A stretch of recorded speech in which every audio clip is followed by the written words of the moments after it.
6ஆம் வகுப்பு இயல் 1ல் வந்து கனவு பலித்தது அப்படின்னு ஒரு கடிதம் இருக்குது. அது மூலமாக என்ன சொல்லியிருக்காங்கன்னு நம்ம தெரிஞ்சுக்கலாம் வாங்க. இதில் நுழையும்னு சொல்லிட்டு ஒரு பாக்ஸ் இருக்குது. அதில் என்ன இருக்குது அப்படின்னு பார்த்தீங்கன்னா, தமிழில் வந்து எள் இருக்குது, எண்ணத்தை வெளிப்படுத்தும், இசை இருக்குது, நம்ம உள்ளத்தை மகிழ்விக்கும், நாடகம் இருக்குது, நம்ம வாழ்க்கையில் உள்ள குறைநிறைகளை வந்து சுட்டிக்காட்டும். இது மட்டும் கிடையாது, அறிவியலும் இருக்குது. தமிழுக்கு அறிவியல் வந்து புதுசு கிடையாது.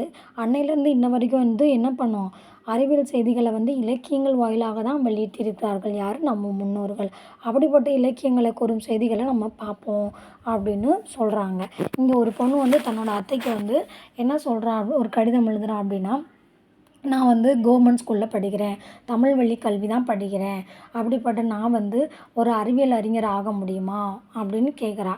அப்போ எனக்கு அதுக்கு வழி காட்டுங்க, நான் தமிழ் வழியில் படித்தா என்னால் சாதிக்க முடியுமா அப்படின்னு கேட்குறா. அதுக்கு வந்து எப்படி பதில் சொல்கிறாங்கன்னு நம்ம பார்க்கலாம் வாங்க. இங்கே வந்து உலகமானது வந்து 5ம் கலந்தது தான் வந்து உலகம் சொல்கிறாங்க. என்ன மாதிரி இருக்குது 5ம்னா? நீர், நிலம், நெருப்பு, காற்று, ஆகாயம். இந்த 5ம் கலந்தது தான் என்னது உலகம் அப்படின்னு சொல்கிறாங்க. இது கட்டாயமாக அறிவியல் ரீதியான உண்மை அப்படின்னு யார் சொல்கிறாங்க? தொல்காப்பியர். தொல்காப்பியம் என்னும் நூலில் தான் இந்த கருத்தை சொல்லியிருக்காரு. அது மட்டும் இல்லை, உலக உயிர்களை வந்து ஓரறிவு முதல் 6 அறிவு வரை வந்து வகைப்படுத்தியிருக்காரு. யார்? தொல்காப்பியர். ஓகேவா? எப்படி உலகமானது நீர், நிலம், நெருப்பு, காற்று, ஆகாயம், இந்த 5ம் சேர்ந்தது தான் என்னது உலகம். புரிஞ்சிச்சு? அதை சொன்னது யார்? தொல்காப்பியர். தொல்காப்பியம் என்னும் நூலில் சொல்லியிருக்காரு. அந்த உயிரினங்களை வந்து ஓரறிவு முதல் 6 அறிவு வரை வகைப்படுத்தினது யார்? தொல்காப்பியர் தான். கடல் நீர் வந்து எப்படி நம்மளுக்கு மழை வருது அப்படின்னா, கடல் நீர் வந்து ஃபஸ்ட்டு ஆவியாகி மேகமாகும், மேகமானதுக்கப்புறம் வந்து குளிர்ந்து மழையாக பொழியும் அப்படின்னு பழந்தமிழ் இலக்கியங்களான முல்லைப்பாட்டு, பரிபாடல், திருக்குறள், காணாற்பது, திருப்பாவை ஆகிய நூல்களில் வந்து இந்த அறிவியல் செய்தி வந்து குறிப்பிட்டுள்ளது.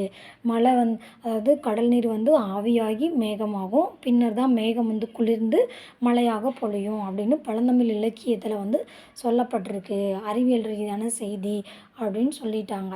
முல்லைப்பாட்டு அப்படின்னா முல்லைப்பாட்டு, பரிபாடல், திருக்குறள், காணாற்பது, திருப்பாவை ஆகிய நூல்களின் ஆசிரியர் யார் அப்படின்னு ஃபஸ்ட்டு தெரிஞ்சுக்கோங்க. முல்லைப்பாட்டோட ஆசிரியர் யார் அப்படின்னா நப்பூதனார். பரிபாடலுக்கு ஆசிரியர் பேர் தெரியாது. திருக்குறளுக்கு நமக்கு தெரியும், திருவள்ளுவர். காணாற்பதுக்கு யார்? நம்ம கண்ணன் கூத்தனார். திருப்பாவை நூல் இயற்றினது யார்? ஆண்டாள். இந்த இதுக்கெலாம் நூல் ஆசிரியர் தெரிஞ்சு வச்சுக்கோங்க, ரொம்ப ரொம்ப முக்கியமானது. ஓகேவா? அதே மாதிரி திரவ பொருட்களை எவ்வளவு தான் அழுத்தினாலும் அவற்றின் அளவை வந்து சுருக்க முடியாது என்பது என்னது அறிவியல் கருத்து. ஒரு திரவ பொருள் அப்படி இருக்குன்னா எவ்வளோ தான் அழுத்தினாலும் என்ன பண்ண முடியாது, அதோட அளவை வந்து சுருக்க முடியாது. ஓகேவா? இப்போ அதோட இதை பார்ப்போம். ஆழ அமுக்கி முகக்கினும் ஆழ்கடல் நீர் நாளி முகவாது நாள் நாளி அப்படின்னு யார் சொல்கிறாங்க அப்படின்னா ஔவையார் தான். ஔவையார் பாடலில் கூறப்பட்டுள்ளது. ஔவையார் சொல்கிறாரு, அதாவது திரவ பொருட்களை எவ்வளோ தான் அழுத்தினாலும் அதனோட அளவை சுருக்க முடியாதுன்னு யார் சொல்கிறாங்க? ஔவையார். ஓகேவா? அதுக்கு தான் அந்த பாடல் ஞாபகம் வச்சுக்கோங்க. ஆழ அமைக்கு முகக்கினும் ஆழ்கடல் நீர் நாளி முகவாது நாள் நாளி. ஓகேவா? அப்போ நம்ம எப்படி ஞாபகம் வச்சுக்கிறதுனா, ஔவையார்னு நம்ம வீட்டில் பாட்டி இருக்காங்க அப்படின்னா, இப்போ நாளி ஆகுது, நான் அந்த ஒரு 4 நாளியை மட்டும் எடுத்துகிட்டு வாப்பா அப்படின்னு சொல்கிறாங்க. பாட்டி தான் சொல்லுவாங்க அந்த காலத்துலலாம். அப்போ ஔவையார்னு ஞாபகம் வச்சுக்கோங்க. ஓகேவா?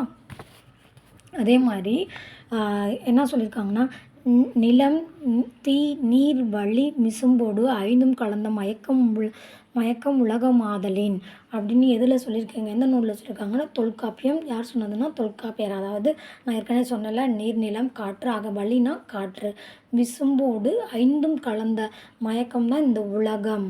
அதான் ஓகேவா? அப்படின்னு தொல்காப்பியம் என்னும் நூலில் வந்து சொல்லியிருக்காரு. ஓகேவா? அதுக்கடுத்து வந்து கடல் நீர் முகந்த கமஞ்சூல் எழிலி அப்படின்பது காணாற்பது என்னும் நூலில் வந்து சொல்லியிருக்காங்க. அதான்.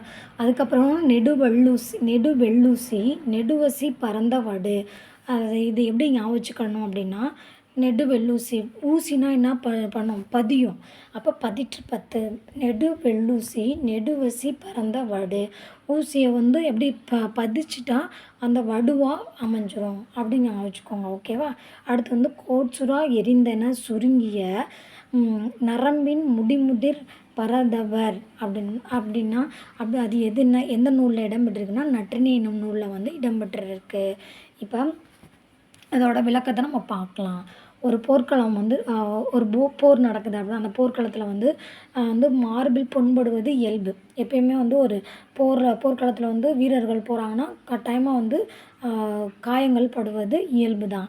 அப்போ அந்த வீரரோட காயத்தை வந்து வெண்ணிற ஊசியால் தைத்த செய்தி பதிற்றுப்பத்து என்னும் நூலில் இடம்பெற்றுள்ளது. வெண்ணிற ஊசி வந்து என்னது பதியும், குத்துனா என்ன பண்ணும், பதிஞ்சிரும். அப்போ பதிற்றுப்பத்து என்னும் நூலில் இடம்பெற்றுள்ளது, ஞாபகம் வச்சுக்கோங்க. அதே மாதிரி சுறாமீன் தாக்கியதால் ஏற்பட்ட புண்ணை நரம்பினால் தைத்த செய்தியும் நற்றிணை என்னும் நூலில் காணப்படுகிறது. இது எப்படி ஞாபகம் வச்சுக்கணும்னா, ஒரு புண்ணு இருக்குது அப்படின்னா, இப்போ நம்ம தைக்கிறாங்க அப்படின்னா அந்த ஒரு புண்ணு அடிபட்டுருச்சு, உடம்புல வந்து காயமாயிடுச்சு அப்படின்னா ஃபஸ்ட்டு வந்து தைப்பாங்க, தையல் போடுவாங்க, ஸ்டிச் பண்ணிட்டு தான் அடுத்து வந்து அதுக்குண்டான ஆயில்மெண்ட் போடுவாங்க. அதான் அப்போனா நற்றிணை நரம்பினால் தைத்த செய்தியும் நற்றிணை என்னும் நூலில் காணப்படுகிறது. ஞாபகம் வச்சுக்கோங்க. ஒரு சுறாமீன் தாக்கிருச்சு, அந்த புண்ணு அதனால் ஏற்பட்ட புண்ணை வந்து என்ன செய்கிறாங்க, நரம்பினால் அந்த நரம்பு ஊசி இருக்கும்ல, அந்த நரம்பினால் தைத்த செய்தியும் வந்து நற்றிணை என்னும் நூலில் காணப்படுகிறது சொல்லியிருக்காங்க. முற்கால இலக்கியங்களில் இடம்பெற்றுள்ள அறுவை மருத்துவத்துக்கான இன்றைய கூறுகள் வியப்பளிக்கின்றன அல்லவா அப்படின்னு சொல்லியிருக்காங்க. இப்போ தொலைவில் உள்ள ஒரு பொருளோட உருவத்தை அருகில் தோன்ற செய்ய முடியும் என்று அறிவியல் அறிஞர் யார் சொல்கிறா அப்படின்னா கலிலியோ அப்படின்னு அந்த கருத்தை வந்து நிறுவியிருக்காரு. இக்கருத்தை வந்து எதில் சொல்லியிருக்காருன்னா திருவள்ளுவ மாலை என்னும் நூலில் வந்து கபிலர் எழுதிய பாடல்கள் வந்து இடம்பெற்றுள்ளாங்க. அது என்ன பாடல் அப்படின்னா, திணையளவு போதா சிறுபுல் நீர் நீண்ட பனையளவு காட்டும். அதாவது வந்து திணையளவு போதா சிறுபுல் நீண்ட பனையளவு காட்டும் அப்படின்னா தொலைவில் உள்ள ஒரு பொருளை வந்து பக்கத்தில் தோன்ற மாதிரி செய்ய முடியும் அப்படின்றது யார் சொன்னாங்க, அறிவியல் அறிஞர் கலிலியோ. எந்த நூல் அப்படின்னா திருவள்ளுவ மாலை. யார் எழுதிய பாடல்னா கபிலர் எழுதிய பாடலில். கபிலர் பாடல் என்ன பாடல் பாடுவதில் வல்லவர் அப்படின்னு தெரிஞ்சுக்கோங்க. குறிஞ்சி பாட்டு பாடுவதில் வந்து வல்லவர். புரிஞ்சிச்சா அவங்களுக்கு? அடுத்து வந்து தற்கால அறிவியல் துறையில் மட்டுமின்றி அனைத்து துறைகளிலும் தமிழர்கள் வந்து கோலோச்சி வருகிறார்கள். எல்லா துறைகளிலும் வந்து நம்ம வந்து சாதிச்சு வந்துக்கிட்டு இருக்கோம் அப்படின்னு சொல்கிறாங்க.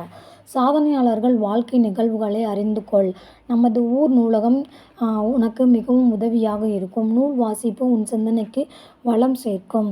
அறிவியல் மனப்பான்மை பெருகும். தமிழராலும் எந்த துறையிலும் எதையும் சாதிக்க முடியும். தொடர்ந்து முயற்சி செய், நீ வெல்வாய். உன் கனவு நனவாக வாழ்த்துகிறேன். அப்போ என்ன சொல்கிறாங்க, தமிழாக இருந்தாலும் சரி தமிழராக இருந்தாலும் சரி எந்த துறையிலையும் வந்து நம்ம எதையுமே வந்து சாதிக்க முடியும். நீ தொடர்ந்து முயற்சி செய்தால் வந்து முடியாது எதுவும் கிடையாது, நீ வின் ஆகிடலாம் அப்படின்னு சொல்கிறாங்க. ஓகேவா? உனக்கு சாதிக்கணும் அப்படின்னு தோணுச்சுன்னா நம்ம ஊரில் வந்து ஒரு நூலகம் இருக்குது. அந்த நூலகம் வந்து உனக்கு உதவியாக இருக்கும். அங்கே வந்து நூல் வாசிப்பு உன் சிந்தனைக்கு வளம் சேர்க்கும். அறிவியல் மனப்பான்மை பெருகும் அப்படின்னு சொல்கிறாங்க. இதுதான் இதோட கருத்து. நீங்கள் தெரிஞ்சு வச்சுக்கோங்க. ஈஸியாக புரிஞ்சு படிங்க, ஈஸியாக இருக்கும்.